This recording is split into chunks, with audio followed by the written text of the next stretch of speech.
Oh, okay. Quinta 1, 5, and 6. I got you. Yeah, I like watching these interviews with these guys. I know. Okay, so it's two different ones. So you got 5 right here. The struggling to hustle. Let's go. And the trophy made of trials. Woo! I like the sound of that. The trophy made of trials. Okay. So yeah, we're gonna start with episode 5, I guess. Oh, thank you, Miss G. Let them know. Yeah. Support goes a long way. Absolutely, guys. Thank you. Yeah, we've been getting a lot of the wands, right? Interview. Yeah, many. It's crazy because like if we would have did this interview, they'd be like, "Oh, you ain't seen nothing yet till you see the Tony Talks." But since we did the Tony Talks, we ain't seen nothing till we watch this, you know? Yeah. But we just gotta go through the interviews regardless, guys. Like, because we just basically our whole entire playlist on YouTube is like the way we got to know them from the start. And we started off with Freedom. We came a long way. Mappa was next, so we was already hooked for certain. Should we give No Drink 1 minute, or you think we should go? Nah, I think we should jump into it. You guys might see No Drink jump in like as usual. If you guys have been in our lives before, we always get the special appearance of No Drink. So yes, you know, he's a busy guy. He's part of SB20 behind the scenes. They're really known as SB19 to the public, but you know, No Drink is always behind the scene. He carries the sauce for them. He carries the bags. He does the promotional. They call him No Violence when he bodyguarding, you know? So, all of that. Thank you, Glenda King. Appreciate you. Absolutely. All right, let's do this. Ba talaga ako ganun? During trainee days kasi yung buhay ko, nakikihingi lang ako ng baon. Kasi si Sejun, nung may baon siya, nakikiburaot lang ako. As in, ganun ako. Wala silang pagkain, hindi kakain, ganun. Kung wala kang maihinga na kahit ano sa ibang tao, magtitiis. Tapos, maglalakad ka kung wala kang pamasahe. So, ganun lang siya. Ganun lang yung routine ko na sabi nga nila, kung wala kang kumot na mahaba, mamaluktot. Parang You're also watching us on YouTube. Wow, that is so amazing, right? That was nice. The blanket. Yeah, if it don't fit. Yeah, that's the truth. At syempre, ang motto natin sa kwentuhan is substance over status. But again, we have to bloom where we are planted. I have to be able to appreciate other people's beauty without doubting my own. We have unique lives and stories to tell. Yung mga blessings is also a responsibility. But is this a motivational show? Because goodness gracious, they hitting all types of marks up in here. This is my type of podcast interview, you know? Yeah, I like that intro. That's a nice little intro. Yes. Everybody's saying something wise, you know? I appreciate that. What's up, everyone? And welcome to another episode of Kwento Juan! Grabe yung energy ni Josh. Yeah! Nakakabutas ng pader. Ang taas! Woo! Pakataas! Kasi teka bulang. Ayun, kamusta naman kayo, boys? Na-miss ko kayo. Sobrang na-miss ko. Welcome sa press con natin. Bakit ba natin sobrang saya? Tama ba yung tanong ko? Bakit ba sobrang saya natin? Bakit ba sobrang saya natin? Kasi sobrang excited natin sa magiging guest. Ayan. Kasi na-miss din natin sila. Oo, sobra. And I'm sure masushook sila na, oh my goodness, talaga nag-guest sila dun sa Kwento Juan. I'm sure. Gaganon yung mga fans Ganon nila. talaga yung tanong. Oh my goodness. Oh, wow. Hindi, iba yung fans nila International. Yeah. Oh my God. Ganon. International. At saka, alam mo, sobrang saya natin. Bakit? Kasi, ayun, nandito pa din tayo sa Bulacan, quarantine pa din. Masaya naman yun dahil nasa sayo naman kung paano ka magiging masaya. True. Dun sa lugar. Kung saan ka magiging. So, is this just Josh? Yeah, it looks like it. And when did this interview happen? Because they're talking about the quarantine. Yeah, 3 years ago. Okay, yeah, that makes sense. Because I was like, they're still talking about the quarantine. We haven't talked about the quarantine in a while. They're saying everybody is going to be on here. All of them. Okay. They're going to share their stories one by one. So that's why we had that beginning part, with dope. Josh. So they're going to share their stories one-on-one. All right. Oh, so this is like a quarantine thingy. So there's a lot of emotions going on because they've been like Yeah, it's a deprived lockdown. from being out there in the world. So like you go through a lot like during the quarantine. You have to explore within yourself. Cuento means story. Then Juan de la Cruz is the equivalent of John Smith, USA, in the Philippines. Okay. And which one is he? Juan? Yeah, is it one of them or? I think it might be. There is a Josh in the Wands. Okay, it's Wands. Is that like their last name? Are they like related? The group name is the Wands. The Wand is the band name. Okay, yeah, this is our first time hearing about these guys. They are a band. Okay, It makes sense. the Wand is a band name only, and also popular here in the Philippines. Yeah, they are musicians. Okay, nice. So we're gonna have some musicians actually interviewing musicians, man. right? I You love it. can't go wrong with that. Quentin Yeah. Juan. Let's go. Okay, wag na natin patagalin pa. Oh, I'm sure yung mga makakakita ng show na to, what? What? Ah! Nice segue, ah. So, wag na natin patagalin pa, pero ang tagal na Pero actually. ang tagal na natin. Ito na po ang best voice ng Pilipinas. SB19. What's up? Yun, kasama natin si Ken, what is Josh, there? Pablo, Justin, and Stel. Welcome. Ayan. Hi guys. Na-miss namin kayo ng legit. Kamusta naman kayo? Hold on. So I'm looking at Ken. I'm like, is he gonna move or is he just gonna be cool like that the entire time? But that's just a picture. But yo, you notice Pablo's hair, yo? Like he got the either a fan or he like outside or something going on. But this is a really good introduction. Look at all the different styles right off the rip, right? Yeah, they're all like in their bedroom. Yeah. He looks like he like in a studio. Who's on the bottom left right there? Is that Ken? Yeah, but like that's just a picture. That's what I was talking about. He's been like that the whole time. Oh, it's not actually him moving around? No. Oh, Yeah. wow. But they look like he like in a studio or something. It's like all dark in the back. Yeah, no, that's what I was saying. Like it's just a picture of him. Because I Mm. was waiting for him to move. I was like, it's either he's frozen or I think it's a picture though. 'Cause it Somebody looks like a somebody dope says he would turn it on. All right. Yeah.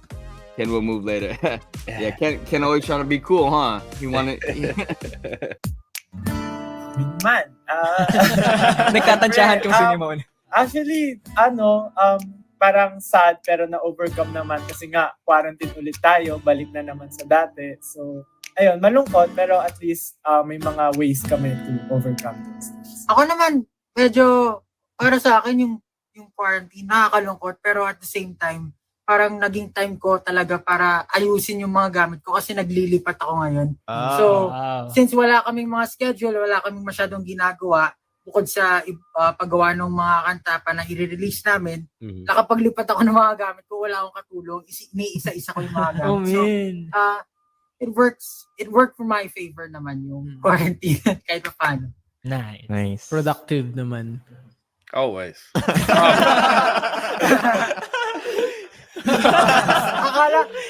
Bakit? Kasi sila mag-agree. Kala ko may sabihin eh. Ikaw Josh, kamusta naman ang iyong quarantine?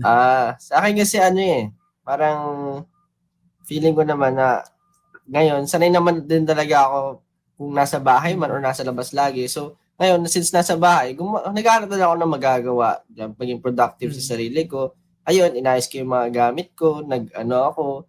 Tapos, parang nag-try ako ngayon matuto na kung ano-ano mga bagay, ganun. Tapos, tinry kong mag-explore pa kung anong pwede kong, yung skill ko or ma-explore pa na ibang bagay na pwede kong matutunan. Nakita nga namin na nag-vlog ka na ngayon eh.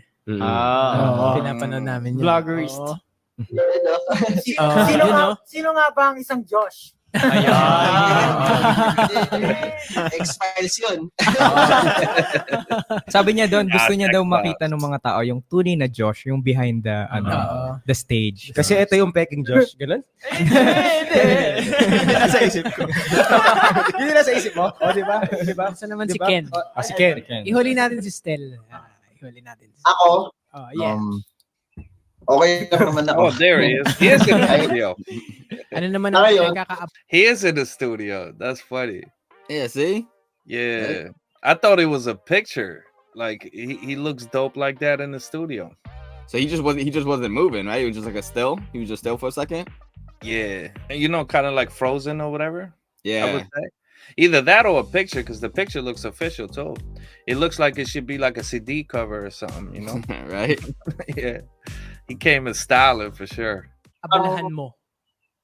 Ako kasi parang pag umabot ng mga 2 a.m. or 3 a.m., sobrang nanonood ako ng mga tawag dito.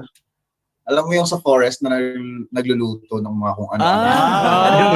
Primitive something. Primitive life. Yung gumagawa ng swimming pool sa gitna ng gubat. Tapos pagkagising ko, tinatry ko talaga magluto. Kasi sobrang naiinggit ako na ang galing nila magluto. Parang ang sarap panoorin. Lalo na yung mukbang. Tapos air fryer lang yung gamit. Damn, Pablo is just digging in, yo. He's just digging in. Yeah, I like to cook. He's like, yeah, on the air fryer. Right? Yeah, right. Yo, I love those shows too that they were talking about, like building in the forest, because I seen that too. They kind of like speed it up. Yo, they be making some mansions up in there, bro. Like with the swimming pool and everything, with all like natural stuff around them, you know? It's like usually like 20-minute, 30-minute videos. So obviously they don't do that in real life that fast, you know? It's sped up, but for sure. It's really cool though, for sure. Yeah, I like hearing them talk about like what they were doing during quarantine, right? Like them, like doing different stuff. Josh talking about how he was learning new things. Yeah, so that's dope. That's the best thing you could do during quarantine, is learning new stuff and basically bettering yourself, you know, while you're just sitting around. Absolutely. Which we shouldn't have sat around in the first place, guys. You know that. These guys look young, huh? 3 years ago. They do look completely different now. They definitely look young. But to be honest with you, they look completely different everywhere, every time. You know? Right? Yeah. Yeah, It's really especially nothing with different. Yeah, especially with how we jump around with these guys' videos, right? We'll watch a video from like 3 years ago, and then we'll watch a video of like Moonlight, right? Yeah. Like recent.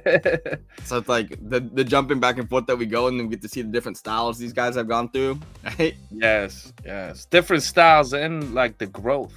The growth is so important, you know. And they stay growing, you know. That Tony Talks, that like it got me like a different view of them, you know. Like because of the dedication and training, which is, you know, how you get to the top. And that's all they do. You know what I mean? With humble beginnings on top of that, you know. Can't beat that. Tawag dito? Ano yung lutuan na yan? Kawali. So, Basta practice umiinit. talaga ako magluto. Para at least, kasi, lang ako prito-prito lang alam ko talaga na Naluto. Iba't ibang klaseng luto ng egg. Oo. That's great. Take note, guys. Sinigang na egg. Hindi po sopas yun, sinigang po yun. Sinigang yun. Guys. Pero nakikita ko sa background ni Ken, parang bukod sa nilulutong pagkain, mukhang nagluluto din siya ng mga bagong kanta. Very producer yung background ni. Nag-practice nag-practice lang ako. Nag-practice. Nice. Practice ng arrangements. At syempre, last but not the least, Stel, happy birthday. Hey! Bakit happy birthday, Kuya Carl? Red na red. Pulang-pula? Kasi pulang-pula. Red ka daw. Hindi, baka lang na-miss out ko i-greet ka, ganun. So, in advance or related. Wala pa. Sa ano pa? Sa June pa. Malapit na. Hoy, malapit na yung June. Kasi ang June na yan eh. Ang June. Mukhang... Kailan birthday mo? Ang June na. Ayun nga eh. Malapit na nga eh. Mukhang magsi-celebrate ulit ako ng birthday sa bahay. Huwag naman. Puntahan ka namin dyan. Oo nga. Pwede naman sa bahay niya, basta kasama kami. Basta may dalang foods. Oo. Hindi naman halatang na-miss natin sila, no? Oo. Wait lang, hindi pa nga nakikwento ni Stel eh. Oo nga. Ay, sorry. Sorry, na-excite kami sa birthday kasi. So Stel, kamusta ka naman? Ayun, kagaya ng lahat, okay naman. Marami ring ginagawa, tinatry, pinagkakaabalahan. Tulad nila, nag-explore din ng iba't ibang bagay, nanonood ng mga random videos na pwedeng matutunan sa internet. Yun. Okay naman. Masaya naman. That's good. Well, gusto ko ipauna na sa lahat. Gusto namin magpasalamat sa inyo kasi pinaunlakan niyo yung invitation namin. Yes. Alam namin na super dami yung ginagawa and this is supposedly your rest. Pero inistorbo namin kayo. So, thank you very much At ramdam na ramdam namin yung pagmamahal niya sa amin. Yes. Dahil pinagbigyan niya kami. Ano ba naman yun? Kayo pa ba? Si Changa pumupunta pang Bulacan eh. So, susunod kong tanong, Di ba? si Jun, nagtatampo ka pa ba kay Justin? Nagkaayos na ba Hindi kayo? naman, hindi naman. Actually, natutuwa ako kasi nagkakaroon siya ng mga bagong kaibigan, bagong maraming kaalaman siyang natutunan sa inyo. Sana. Kaalaman or kalokohan. Kalokohan, kung ano pa man yan. Pero yun, nandun pa rin yung offer ko kay Justin na mag-road trip kami kasama ang buong grupo. Alam niyo, may proposal ako. Punta kayo dito sa Bulacan. Merong lugar dito, DRT, mga falls, mga bundok, mga hills, ganyan. Para ka nagpunta ng Bohol, na Palawan, na Boracay. Ay, wala palang beach. Basta ganun, Pero may ma-nature. falls. May mga Oo. batis. Pero tas malapit na sa Manila. So, tara, let's go. Kasi napuntahan na namin and we dagi, di ba? Bili ko pagkasama kayo mapayag. Remarkable. Let me ask you, like, are you okay with not having oceans and instead just having beautiful rivers? I don't know, man. I love the ocean. I mean, but he's just talking about where he's at, right? But they're in the Philippines, so they're surrounded by the ocean. No. They still got the 100%. ocean. But I'm just asking, like, if you had to like choose, would you settle with the river if the landscape is better and you got better mountains to hike and better hills? It would depend though, because it would depend on how far you're talking about. Like we're talking about like the middle of the United States, right? Like, and I gotta. It's like there's no way for me to get to the ocean. I don't know. That's kind of tough. 'Cause I mean, Yeah. I love the ocean. I mean, there's just something different about the ocean versus like a river or like a lake. Like I love going to the lake. I love the rivers. I just like being outdoors, to be honest with you. So like I'll take any of it. Like I love the mountain climates. You know, I love forests. I love the woods. I love all of it. You know what I mean? Yeah. Like Lakes, rivers, all of them. but I would hate to be confined in just that, right? Just because I mean I'm spoiled here in California. I get all the different You get nature, the rivers, right? all of that. Yeah. But that's what I was saying. Like, if I was to take the ocean away from you, but gave you like beautiful landscape, top-notch landscape, would you accept that? Would you go like, nah, bring me back the ocean? No, I think I'll be fine. I do hiking a lot, and I like to be outdoors, so I think I'll be all right. Yeah. You know, if it's a beautiful landscape place like that, yeah. The place he was talking about is like next to was it Bulacan he was talking about? It's next to Manila, so you got the city as well. Yeah, the great hiking spots. Like, no, I can definitely do that, especially if we're talking about where he's from, because like it's the Philippines, so it's not too far from the ocean, anyways. Yeah. So absolutely, me and No Drink are both half. Everybody Hold on my up, mom's side. wait a minute. He's half Filipino with American in it. Hold up, wait a minute. Shout out to people from, we got Dubai in the building, Singapore in the building, Italy in the building. What? Shout out. Worldwide. Let's go. Tara, let's go. Kasi napuntahan na namin and we dagi, di ba? Bili ko pagkasama kayo mapayag si Ja, pero pag kami lang.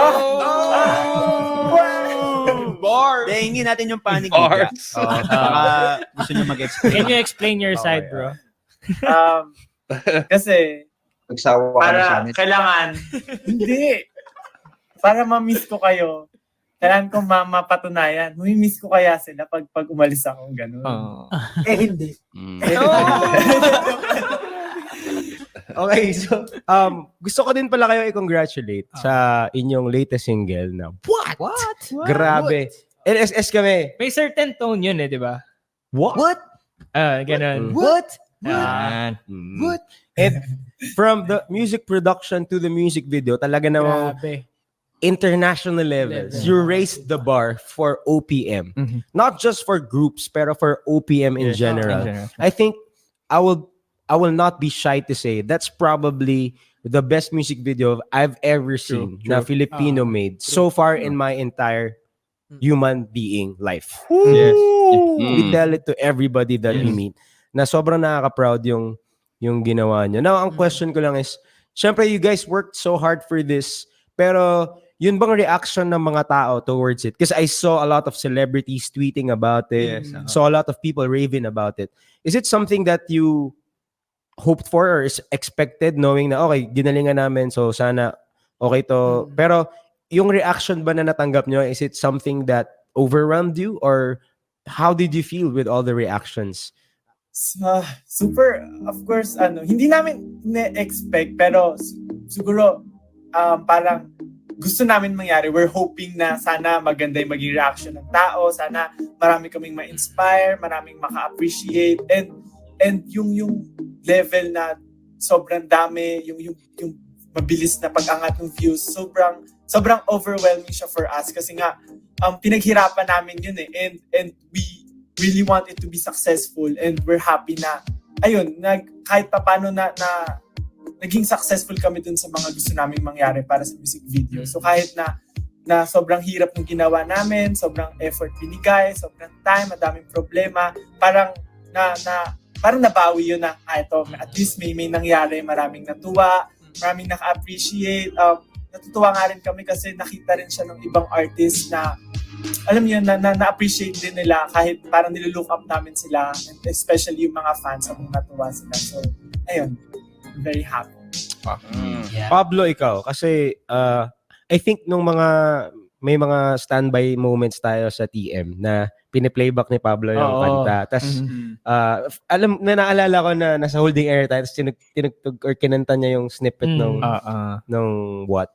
So from the time that you wrote the song to the time that it was released, gaano yung level ng fulfillment mo na ganun yung kinalabasan ng baby mo? Kasi ikaw ang sumulat nun. For me, katulad din siguro ng meaning ng kanta. Sinasabi kasi doon na you need to be proud of yourself. You need to be proud of what you do for you to be able, or you need to love yourself for you to be able to project the whole potential of yourself. Parang ganun yung sinasabi ng kanta. And ako, every time na gumagawa ako, syempre, nanghihingi ako ng mga opinion galing from the members. And yun, parang kinoconsider ko lahat yung mga sinasabi nila. And parang para marinig or para makadinig ng mga puri sa mga tao na tinitingala namin, sa mga tao na sumusuporta sa amin, or talagang sinasabi nila at kinikwento nila na grabe, nakaka-inspire yung message nung what. Sobrang fulfilled na talaga kami doon. Kami, hindi lang ako personally, kami talagang lahat, sobrang fulfilled kami doon. Kasi talagang pinaghirapan talaga namin yun. Hindi kami nag-stop hanggat hindi kami nasa-satisfied dun sa ilalabas namin. And talagang binuhos namin doon. So, sobrang thankful kami sa lahat ng natuwa at sumuporta din sa kanta na yun. Grabe. Yeah. Thank you sa inyo lahat. So, Pablo, you were talking about It's crazy because the What song, it is like representing yourself, like, you know, raising your flag or raising basically what you're proud of, you know? That video is so crazy, bro. I can't wait to watch the behind the scenes because, like, I want to see that part where they were dancing in the sand because I've heard that the sand was real, like that wasn't made up. Because remember, you was like, it's almost like Usher dancing in the rain. It's so much easier to dance in the rain because water is falling up on you, you know? But can you imagine the debris of sand as you're going in? And if you notice, all the dancers, the backup dancers in the back, they all had masks on. These guys were the only one without the mask. They were like sacrificing it all, which is, whew. Yeah. Imagine the amount of sand they got in their eyes and stuff like that, and you have to keep the dancing going. Right? I can't wait to watch the behind the scenes of that one. That's because that's the one where they come in like it sounds like the Rocky movie, The Eye of a Tiger. That one was like an anthem, right? It was like, and it goes perfectly because they're like that soldier mentality, right? Because they were like all like in uniform and everything too. Yeah, I remember. And they were preaching peace, and it was like really positive, but it was so hard too. What? Right? But I love what Pablo's saying here too. Like, I mean, like that's a message we talk about a lot on my catalog is like you gotta love yourself first. When he was talking about like the song, like the meaning behind it is like you gotta love yourself first before you can become productive, you know, and reach your full potential. That's what he was saying. Yeah, you gotta love yourself first, and then you could see like the possibilities of what you could do out there in the world. Right? Starts with you. Yeah, that's awesome. It always starts with you. Yeah. They're saying it's not sand, it's lahar, so volcanic ash. I mean, does it make it any better? Yeah, I feel like that's kind of worse a little bit. No, 100% it's worse. Yeah. Okay, yeah. So people are saying, volcanic ash. Wow. Okay. Yeah, that's intense. They put their own money for the music video, even during the what? music video, even when they weren't making much during that time, they knew the importance of putting into their craft. Hey, Wow. I mean, what a video that is, because Yeah. you would think they got it all with that video. It was Yeah. so solid. Stell did the choreo for what? Yo, which is crazy because, like, I mean, Stell had all the members out there with the debris in their face, you know? Yeah. It was just playing the whole time. He's such a soldier, yo. I respect Stell. Health hazard. Absolutely. No, I even love what Quinto One and them are saying. Like, I love that, like, the appreciation that they showed, like, even for the video. Like, that guy, he was saying, like, this is, like, the best video he's ever seen come out of the Philippines. Like, that's big because, like, SB19 has been putting the Philippines on the map. So for them, and they're musicians as well. So it's like, you know, like, they're like, this is the best music video I've ever seen, like, in my entire Yeah. human being, right? Yeah. He went intense with it. I love it. Yeah. Like, that's dope that as musicians show that kind of same, like, love and support to these guys. Yes. They do the same thing. So it's cool to see, like, somebody, because most of the time it's ego, because they're probably a group too. You know, they're Yeah. gonna look at, like, SB19 as competition, right? Which it doesn't seem like this. It doesn't No, seem like no, that way, no. right? They showed Yeah. a lot of love. I love it. Yeah. I mean, you can't help it with the SB19 anyways, you know, but yeah. Somebody in the comment section, or they said it too, like they didn't have much when they did this video.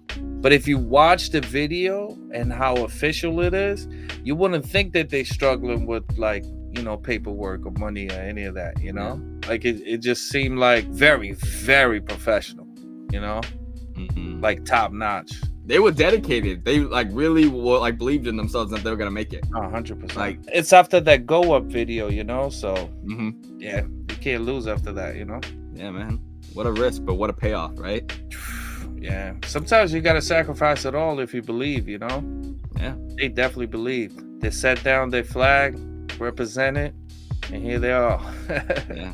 Put the Philippines on their back, right? And ran Doing with it. what they're doing in the moonlight. Let's go. So they came such a long way. Did you see the collaboration of so many DJs, producers, and I mean, like the whole, and they got their own label on top of that. Like, how do you beat that? You can't beat that.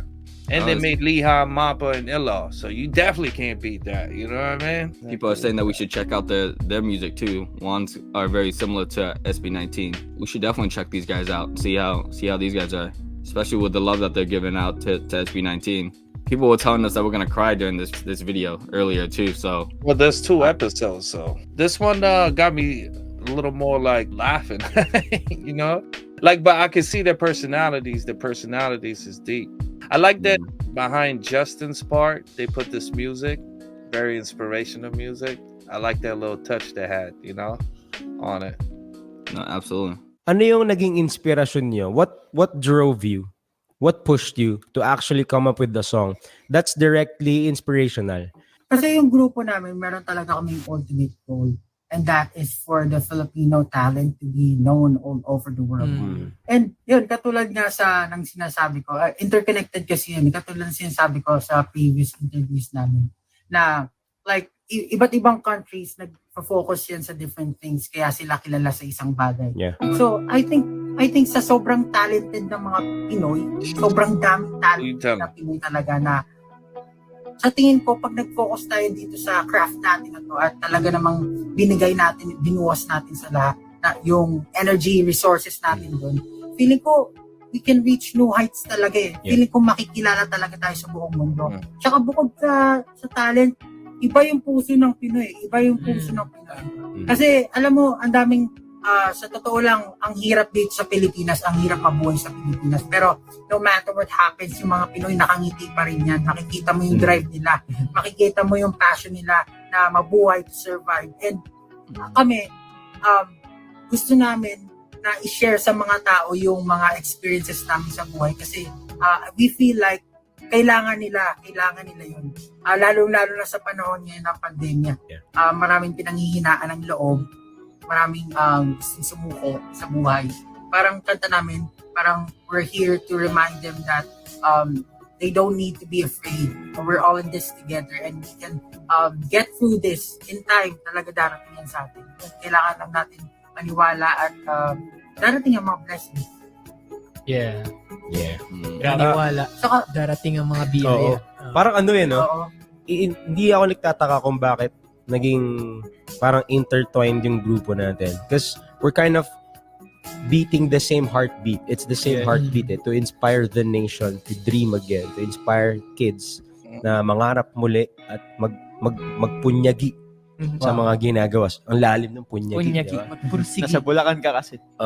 Dito ako excited pagkwentuhan. Kasi marami siguro sa mga nakakilala sa inyo, nakilala kayo na famous na kayo, like you're on top. Ako especially nung na-encounter ko kayo, you went up. Kasi gotta go up. So up, nasa up na kayo. Galing galing na mga banat mo. Nakilala ko kayo, nandun na kayo sa up. Pero, hindi alam ng lahat yung prosesong pinagdaanan nyo. And that's something that I'd like to talk about. Ano ba yung mga backstory nyo? What made you decide to be part of SB19? Ano yung na-experience nyo bago kayo naka-go up? Ganon. So, let's start with Ken. Ayan, si Ken. Parang Ken.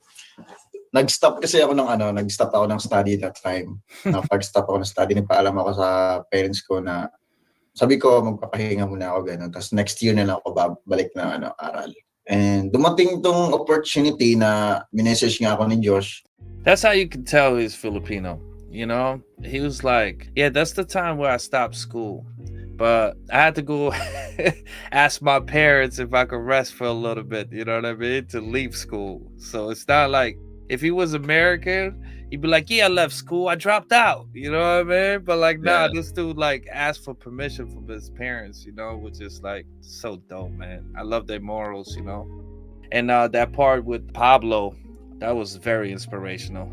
You know, he's basically said everything we've been saying. Nothing but talent out there. There's something in the water, and they need to be exposed, you know, to the world, so they can see the talents up in there. Because we have seen some like out of this world talent in the Philippines. It's crazy, and it is so crazy because I've been around Filipinos as well, and they're very talented over here too. You know what I mean? Like with break dancing, singing, everything. You know, it's crazy.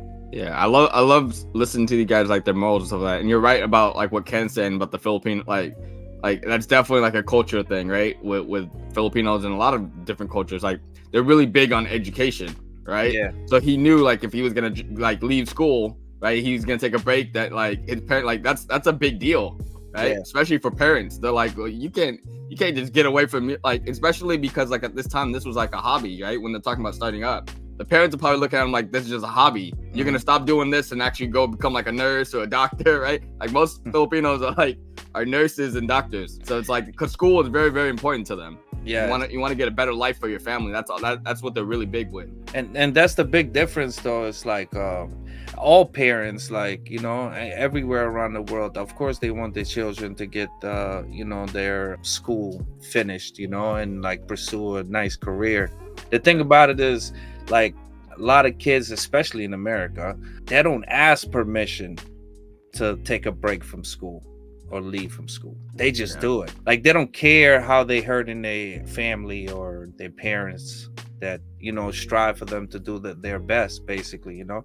But this guy, like he asked for permission, you know. That's in my culture too. Like you can't just do something just because you want to do it and disregard what you're going to do to your parents, how they going to feel about it. You know what I mean?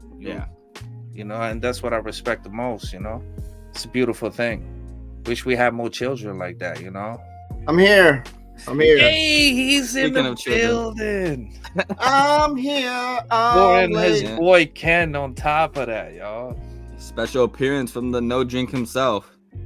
Everybody was saying that you were busy probably promoting the Moonlight song for your group SB20. Yeah, we had a long meeting. It's late over there, so it's tough to travel around the world and doing all the things you do. I mean, it's a lot. Yeah, it's just not easy. It's not easy. He's a bodyguard, promoter. Yeah, I had a lot of things to do, and I had to call the group. Coming out with a new music soon, so don't worry. Can't let you guys know what's going on, but yeah, you know what I really like though? Like I like this interviewer right here in the middle. Like it feels like he's like matching their energy. Yeah.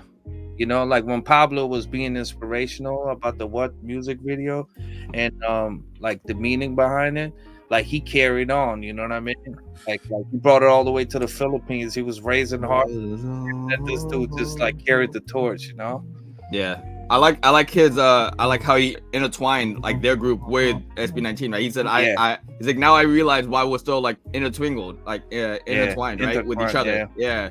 Because the message is very similar, right? So that's what makes me want to check these guys out even more, because they're saying like they have very similar like beliefs and messaging that they want to uplift the Philippines, right?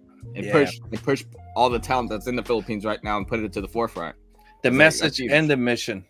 And dumating tong opportunity na minessage nga ako ni Josh na gusto mo ba recommend kita na mag-audition sa namin. Tapos ako naman curious ako, ano ba tong sinasabi ni Josh na parang may group nga daw ganun.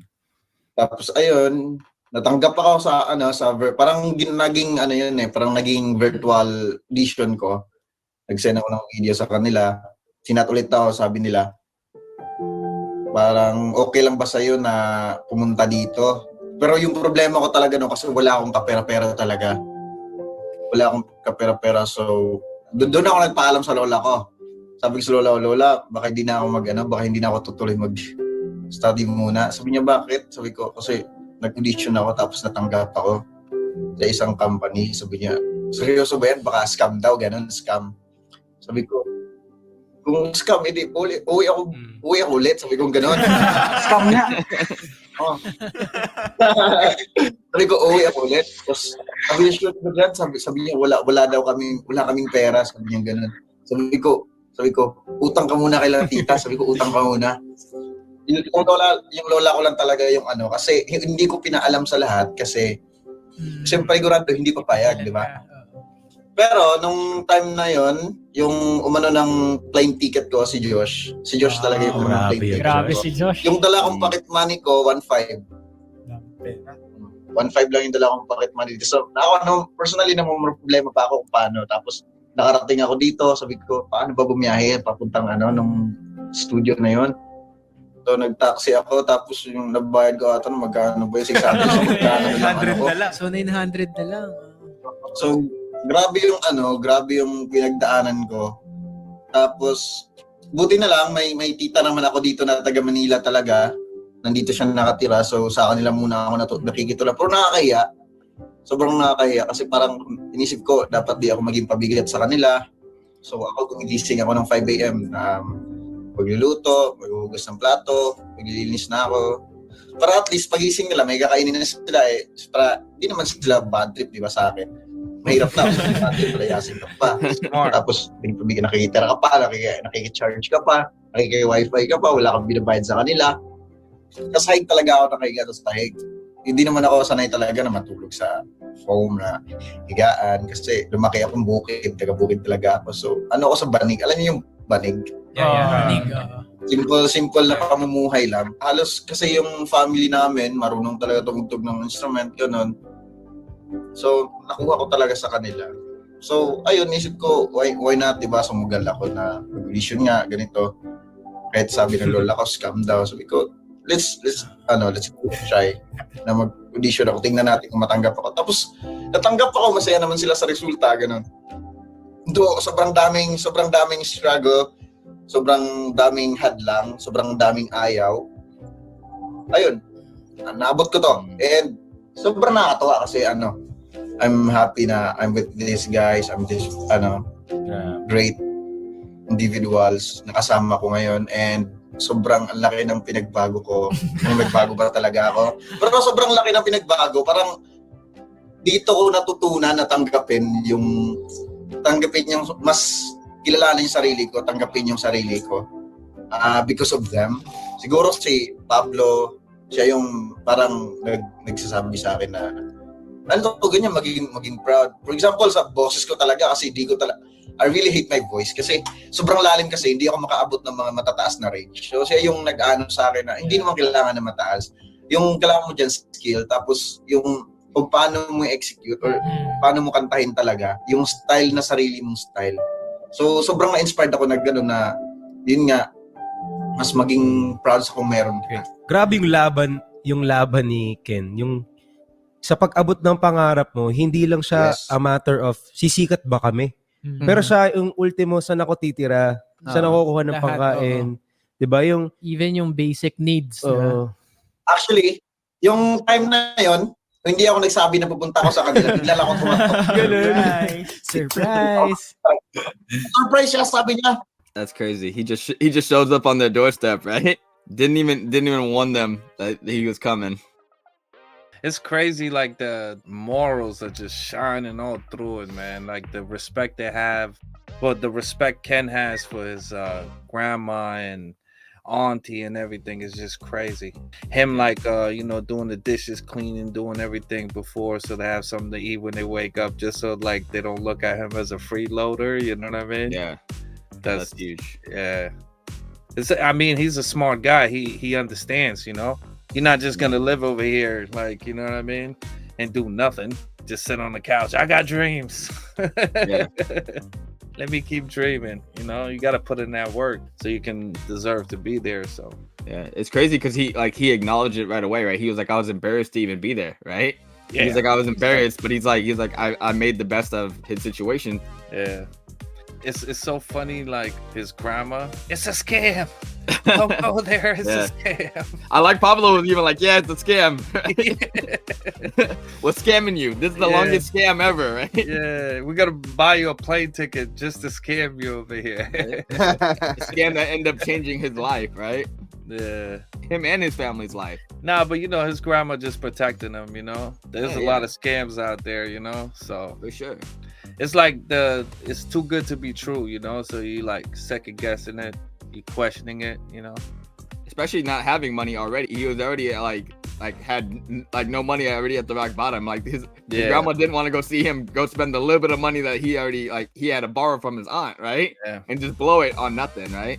Yeah, and you gotta think, like, even that little bit of money that's like for his grandma too. She gotta survive too. So it's like you taking like, you know, kind of like sort of like the family's money and, you know, you going out there. You better come back with something.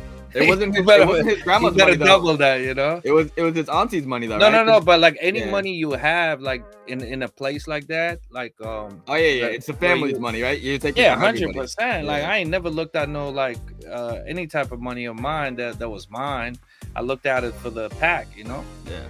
The But it was crazy to hear him say like that he felt bad, like he didn't want to ask his aunt. He had his grandma ask his aunt for the money because like he had such a close relationship with his grandma that like he felt like comfortable enough to ask her, but he was like he felt embarrassed to even ask like his aunt. That's kind of crazy. Yeah. Right? Or tell anybody what he's about to do, because you know, like you know how people kill your motivation before you even get there. Like they already tell you like, oh, you're gonna go waste time. Like they almost make you feel shameful of what you trying to pursue, you know. So it's better not to let anybody know. Just let your grandma know, because you know she gonna love you through it all, you know. Yeah. But she gonna warn you though. It's a scam. Siya yung ultimo sa nakotitira, sa nakukuha ng Lahat, pangkain. 'Di ba yung even yung basic needs. Oo. Actually, yung time na yon, hindi ako nagsabi na No pupunta way ako I sa could kanila. have Bigla lang ako tumatok. Surprise! Surprise siya, sabi niya, uy, ba't nandito ka? Sabi ko, tapos ayun. You said what? No drink? There's no way. What? There's no way I could have tell that was Ken. Yeah. There's no way. This guy got his hat. He looked like he's from New York right now. Yeah. Like he's part of Dipset. He got the Kango. He got the Kango hat, right? Yeah. Back Like in the LL day, Cool right? J. The 06. Yeah. Yeah. With the Nas military outfit, yo, like he ready for war. Yeah, 100%. And he in the studio too, recording Hit 'Em Up. Dang, somebody said it was sad because the grandma that he's talking about passed away during the release of Mappa. Wow. That is sad. Yeah. I mean, at least she got to see, like, she was around, like, you know, because Mappa, they're already pretty big at that time. So at least she got to see some of that fruit, like, you know, the fruit from that the labor and the stuff that they all put into it, like, especially like having family members, especially in the Philippines, like everybody's so close knit. So they got to see the whole journey. So it's cool to see like how far they have come, right, from those beginning stages, especially those years of them grinding out and nothing coming from it. I'm sure she's proud looking down, you know. Oh, for sure. Absolutely. And How- he's how can you definitely not? honoring her with like how far they have taken it, you know, even on the solo and with the group, you know. So yeah, he will have a legacy live on, you know, for certain. Pinento ko sa kanila. Diba kasi pag nagpaalam ako dito, pupunta ako dyan, pwede pumunta. Hindi ko kaya yun. So, no choice na. Galing. Dapat surprise. Ganun ba? Hi tita, nandito na po ako. May kaning lamig po ba tayo? Wala naman sa labas ng matutulog. Bibisitahin natin sila. Oo. Ganun na lang. Katok na lang. Katok na lang tayo. Tapos ano yung mga Tas pwede walang nating tao. iinit na ulam? Ako sobrang nahiya ako kasi pag nakikitulog ako kay Kuya Carl, ako pa yung umuubos ng pagkain. Si Ken siya yung nagluluto, pero ako yung umuubos ng pagkain. Wala, Pero syempre. ito yung kwento ng Juan na sobrang from Bukid sa Zamboanga ba, Ken? Tama ba? Yes, Zamboanga. From Bukid sa Zamboanga. Yung lugar namin, wala talagang signal yun, pre. Ay, wala signal, walang phone, di uso, wala akong phone doon. Yun, no? So simpleng Juan na nangarap. Tapos nung nagkaroon ng opportunity, hindi madali pero pinaglaban. At ngayon nandito na. And si Ken yung isang example na kung kaya ni Ken, ikaw pa kaya kung lalo na kung nandito tiga Metro Manila ka or nandito ka lang sa paligid tapos nawawalan ka ng pag-asa. Take Ken's life for example. Grabe, sobrang nakaka-inspire. Oo. So doon naman tayo kay Joshua. Josh. Yung Josh. Si Josh yung yung recruiter. Nagpahiram ng recruiter, Josh. Yung nagpahiram ng plane ticket. Well, ako, anong part ba ikwento ko? Kasi marami na naman ako naikwento. Siyempre, siguro sa akin kasi, itong opportunity na to, yung parang, alam mo yun, sa performing, ito na yung pinakamalaking sugal ko sa buhay. Kasi, bukod sa hindi ako magaling talaga dito, parang, ang pinangahawakan ko lang yung pangarap ko, ganun.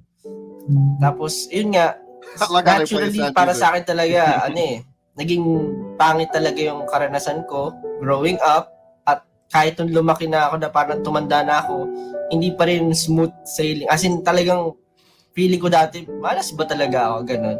So, hindi ko masabing ginhawa talaga siya kasi nandun lahat pa rin yung hirap. Parang everyday, maghahanap ka pa rin kung ano yung kakainin mo. During trainee days kasi yung buhay ko, It's tough to ask other members and people to share food with. Yeah. Especially like on the come up and training and stuff like that. Like it's really tough to do that, you know? Like you gotta have some understanding brothers around you to be able to ask, you know? Because most of the time people just take the starving part. Because I remember when I was in like elementary school in Germany, like when they had lunch, I couldn't eat. I wanted to eat so badly, but like I didn't have money to eat. And like I would just watch everybody eat. Like they used to get their little cappuccinos and stuff. You know what I mean? Like they had what this. school did you go to? I'm telling you, bro. Like they had this like what is it, vanilla chai or something? It was like a new thingy in there, you know. And I've never tasted that in my entire life. Even at that time, I didn't even have ice cream yet. You know what I mean? So when I used to watch the other kids eat, I wanted to ask them so bad, but like at the same time, my pride wouldn't let me. You know what I mean? Because I didn't know them like that. So yeah, I understand where you're coming from. Though. It's tough for certain. During trainee days kasi yung buhay ko, nakikihingi lang ako ng baon. So pag kung si Sejun, nung may baon siya, nakikiburaot lang ako. As in, ganun ako. Parang kung wala silang pagkain, hindi kakain, ganun. Kung wala ka maihinga na kahit ano sa ibang tao, magtitiis. Tapos, maglalakad ka kung wala ka pamasahe. So, ganun lang siya. Ganun lang yung routine ko na parang, sabi nga nila, kung wala kang kumot na mahaba, mamaluktot. Parang ganun. So, wala akong choice. Kumbaga, marami akong responsibilities. Marami akong responsibilidad sa buhay. Marami akong kailangan talagang in reality na gampanan, pero ayun, itinataguyod ko pa rin yung pinangahawakan ko na gusto ko, ito pa rin yung pangarap na ito kahit parang medyo malabo siyang marating, gano'n. Kasi sobrang labo talaga before. Parang, alam mo yun, marami talagang pagdadaanan bago makarating dito. And thankfully, ayun nga, naging part ako ng SB19 na isa ako sa mga parang kahit papaano naging matatag, tumibay yung loob ganyan na maging parte ng grupo na ito. At ayun, feeling ko naman worth it lahat ng paghihirap. Ayun nga, from being born up until siguro until the age of 25, ganyan, dun lang nag-start parang ganun Dun lang ako nag-start na medyo mawala yung feeling ko na malas talaga ako. Kasi dun lang ako nakakita ng liwanag. Lang talaga ako nakakita ng liwanag. And maybe yung feeling na malas ba ako is actually the same reason why you kept fighting hard for what you really wanted. Josh, tanong lang, when you started performing, to the time na masasabi mo na successful na kami sa ginagawa namin, how many years ang inantay mo bago ka nakatikim ng success? Matagal Kasi nakilala ko sila Stel before yung grupo nila sa yon. Talaga sila yung in-idolize ko. Sila yung parang, kung gusto kong maging magaling, kailangan sila yung standard ko. So nung naging kagrupo na nila ako, tuwan-tuwa ako, tapos tinayin nga nila ako sumayaw, nananalo na kami ng competitions, doon ko nararamdaman na, wow, may ganito pala, may parang, may pwede palang ma-achieve kahit feeling mo wala kang kwenta talaga. Yung feeling mo, yung buhay mo, wala namang purpose, pero dun sa mga na-achieve namin, syempre yung mga pinaranas sa akin din ng mga competitions, ganyan. Yun yung parang naranasan ko na nagkaroon ako ng purpose in life. Ganun. Na ito din siguro, parang gusto ko na rin to. Gusto kong mag-excel pa sa bagay na to. Pero after alam mo yun, back to reality, normal person ka pa rin. So, wala. Hindi ka naman yumaman dahil nanalo ka. Hindi ka naman nagkaroon ng career talaga dahil nanalo ka, di ba?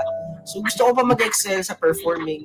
Tapos ito na, yung napasama na nga ako sa grupo na ito, nakilala ko sila, may mga tao din pala na parang pareho ng pangarap mo, pareho ng visions mo, na gusto rin. Yung parang same interest din about sa field na to. Mga kakampi mo. Si Pablo na parang, alam mo yon, very, rin siya talaga focused sa gusto niyang marating din. Saka si Stel Si Pablo tsaka si Stel talaga yung parang kinakapitan ko ng mga time na yun. Kasi wala pa si Justin tsaka si Ken.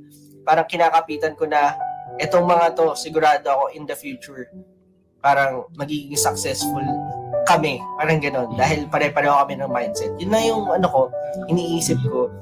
Then, yung success na parang sinasabi nyo, sa totoo lang, kahit hanggang ngayon, hindi ko pa masasabing success, pero slowly, nararamdaman ko, dahil sa love na natatanggap namin, at sa support na natatanggap namin, mas nararamdaman kong gumagaan na yung pakiramdam, na nawawala na yung paunti-unti yung hate ko sa mundo, yung ganun levels. Kasi hate ko talaga yung mundo. Parang ganun ka. Parang iniisip ko minsan, napaka-cruel naman ng mundo. Talagang unfair para sa mga taong katulad ko, ganun.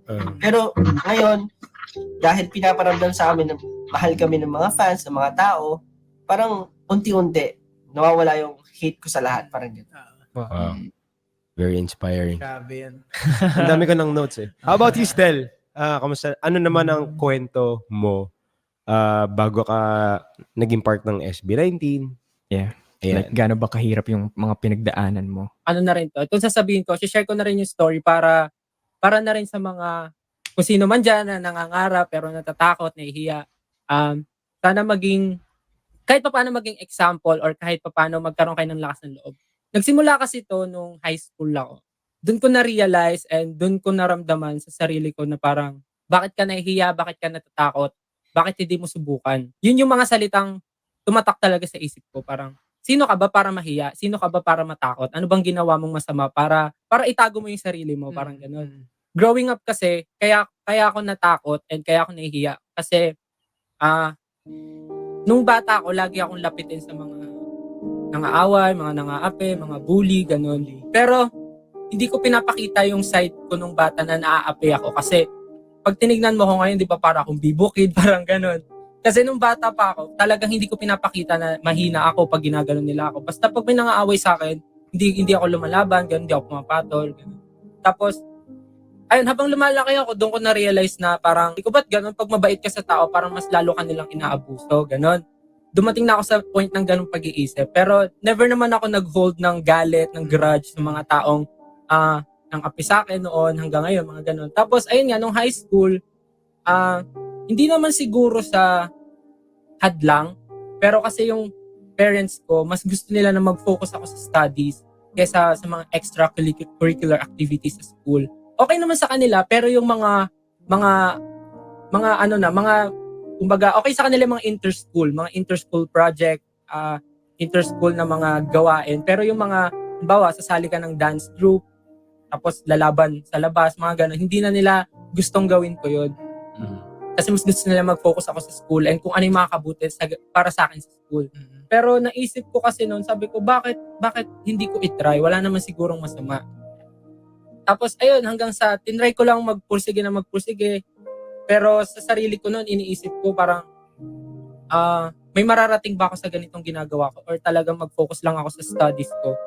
Tapos nagkaroon ako ng mga friends na nagpupush sa akin na parang, alam mo Stel, may talent ka naman, bakit hindi mo pa subukan? Wala namang masama.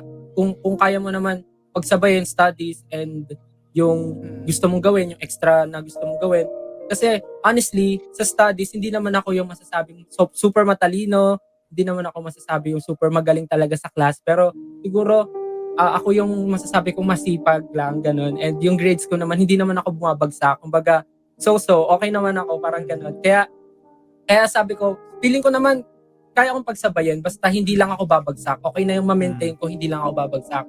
And then, dumating sa point na, okay naman, nakagraduate ako ng high school, nang pinagsasabay ko yon yung pag-aaral and pag-dance. And from there, nakabuild din ako ng konting confidence and konting tiwala sa sarili ko na parang, meron naman pala akong kakayanan, sige, tuloy natin to. So, ayun, nag-college na ako. Nung college, doon ako mas nagkaroon ng maraming circle of friends na mas nagpupush sa akin. And ayun nga, na-mention ni Josh na doon ko nga nakilala, yung mga kakilala ko nung high school, bumuo kami ng group, which is yung Seyon nga. Tapos lumalaban kami internationally. And then, sa kasamaang palad, nagkaroon kasi ng time, nung college ako, pinagsabay ko yung studies, yung pagsasayaw, and yung pagiging working student. Para makatipid din sa tuition fee. Ayun, kailangan ko mag-working student.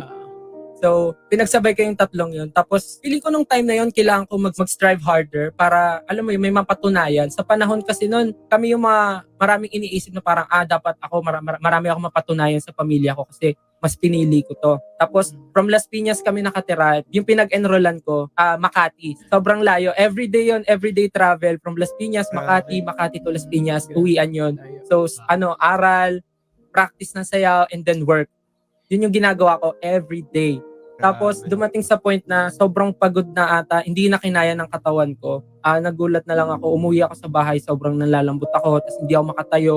Tapos lahat ng kinakain ko, tinusuka ko din, gano'n. Tapos dinala ko ng parents ko sa hospital. Tapos ayun nga, sabi ng doktor, muntik na ako magkatubig sa baga. Sa sobrang dami ng mga ginagawa ko siguro, pagod din. Tapos doon talaga parang nalugmok ako.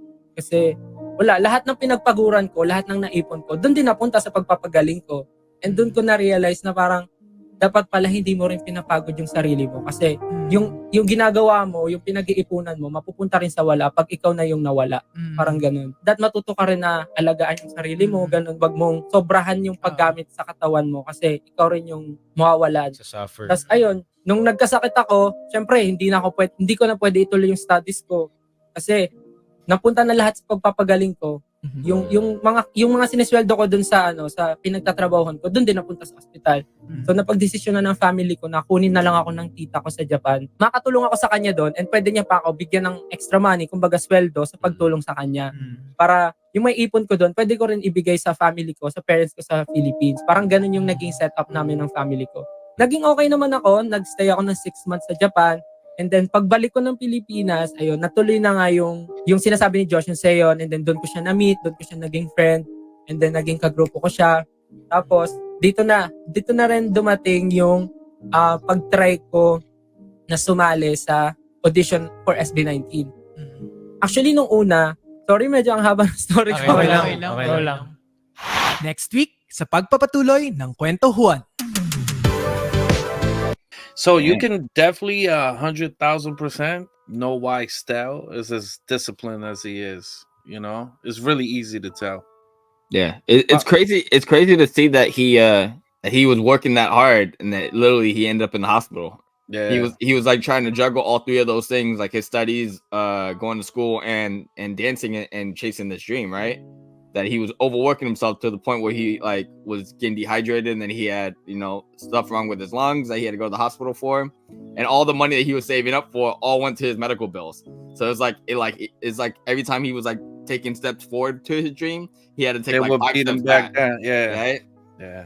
So it's he crazy. gets pushed back. It's kind of a good thing in like looking in hindsight, right? Because like he kind of needed that, because like it was like God's way of like basically telling him that he needed to like relax, right? And not overwork himself and overwork his body. So that made him like change how he was like working out and training and stuff like that. Because remember he said he started getting depressed because like he couldn't chase his dreams, right? All the money was going towards that. He even had to move to Japan, right? And then the money that he was making doing the part-time job he was sending to his family in the Philippines. Yeah, which is crazy. I mean, like having to juggle that and coming from where you come from and being bullied in high school too, like all that like shaped him into the soldier he is today. You know, he's an absolute soldier, bro. Like all I see when he talks and I see him, all I see is discipline. Like you can tell he works so hard at his craft. You can tell by his voice. He's been working on his vocals forever, and you can tell by his dancing. You know what I mean? How far. So, yeah, my man's still like, he's a soldier, 100%. We're gonna continue the episode 6 on this one next week, guys, for the Cuento Juan. So, everybody said the next part is very emotional. Oh, thank God, y'all. Whew. Yeah, save that for next week. We'll save that for next week. Absolutely. But even to just end on like this one, even when Stel was talking about the bullying and stuff like that, right? He was talking about how like he didn't understand, like he was like so like positive and stuff like that, and that he was getting bullied, and that he was trying to hide it from everybody, right? Because he didn't want people to know that he was getting bullied. But he was talking about it didn't make sense because he was like, I don't understand how people can bully people who are just like only being positive and nice. Yeah. But I'm like, that's usually the people that people do get that people do bully. That's what bullies are doing, right? They're just they see somebody that doesn't nothing phasing them, that they're happy, that they want to beat them down because that's how they feel. Yeah. Listen, the only thing about that is like, it's crazy. It's like they're lucky they have each other, the group, because and they're blessed to be talented, because that's the way for them to get out of the situation they're in. But there's millions and millions of kids that live way worse conditions, and have nothing, no talent, nothing, no outlet to dancing, no outlet to music, nothing, and they're stuck there. You know what I mean? It's crazy. It's crazy how things play out in the world. Yeah, like just even how all of them like came together, right? Like with all their stories on like how they all intertwined with each other and like ended up like even like meeting. It's crazy because they're all like from different parts, right? Like none of these guys like grew up with each other, but like the way that like they make music, you would think like these guys known each other their whole lives, right? No, but it's sort of like how they make music as well, because they do go solo and then come back together. It's crazy.